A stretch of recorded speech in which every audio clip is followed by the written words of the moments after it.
கார்த்திகை தீபத் திருநாள் கொண்டாட சில குளிப்புகளை பற்றி தெரியுமா? கார்த்திகை தீபம் இன்று புதன்கிழமை வருகிறது. நம்மிடம் போன வருஷம் பயன்படுத்திய பழைய அகல் விளக்குகள் இருந்தாலும் 6 புதிய அகல் விளக்குகள் மட்டுமாவது வாங்குவது நல்லது. மண் அகல் விளக்குகளுடன் நம் வீட்டில் உள்ள மற்ற பித்தளை, வெள்ளி, செம்பு விளக்குகளையும் ஏற்றுவது நல்லது.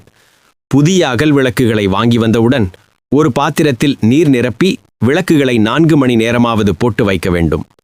இந்த முறையில் செய்வதால் விளக்குகளில் ஊற்றப்படும் எண்ணெய் கசிந்து விடாமல் இருக்கும். 4 மணி நேரம் கழித்து அதை நன்றாக தேய்த்து கழுவவும்.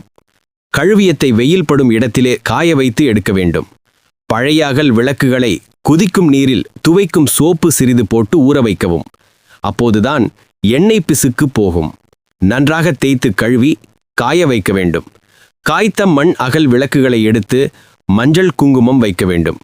திரி போடும் இடத்தில் பொட்டு வைக்காமல் இடைப்பட்ட இடங்களில் சந்தனம், குங்குமம் வைக்க வேண்டும். சில சந்தனம் நிறம் இல்லாமல் இருக்கும். நிறம் கிடைக்க சிறிது மஞ்சள் தூள் கலந்து பயன்படுத்தவும். எல்லா தீபங்களுக்கும் நெய் ஊற்ற வேண்டும் என்பது அவசியமில்லை. காமாட்சி விளக்கு, குத்து விளக்கு போன்ற விளக்குகளுக்கு நெய் ஊற்றி தீபமேற்றுதல் நல்லது. மற்ற விளக்குகளுக்கு நல்லெண்ணெய் ஊற்றி தீபமேற்றலாம். எண்ணெய் ஊற்றிய பின்தான் திரி போட வேண்டும். பஞ்சு திரி மிக மெல்லிதாக இருந்தால் 2 திரியை ஒன்றாக்கி ஒரே திரியாக போடலாம். விளக்கை தரையில் வைக்காமல் ஒரு சிறு தட்டின் மீதோ வெற்றிலை மீதோ வாழை இலையை சதுரமாக வெட்டி அதன் மீதோ வைக்கலாம். தீபங்கள் அனைத்தையும் வாசலில் ஏற்றி பிறகு வீட்டிற்குள் கொண்டு வர வேண்டும். இவ்வாறு செய்வது மகாலட்சுமியை நம் வீட்டிற்குள் அழைத்து கொண்டு வருவதாக சொல்லப்படுகிறது. சாயந்தரம் வாசல் தெளித்து அலம்பி அழகான கோலங்கள் போட்டு அதன் மீது விளக்குகளை வையுங்கள்.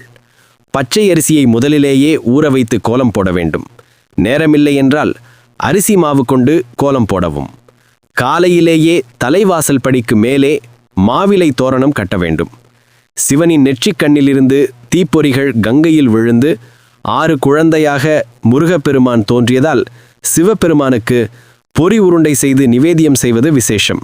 முருகனுக்கு உகந்த நெய்யப்பம், அடை, கொழுக்கட்டை செய்து நிவேதனம் செய்யலாம்.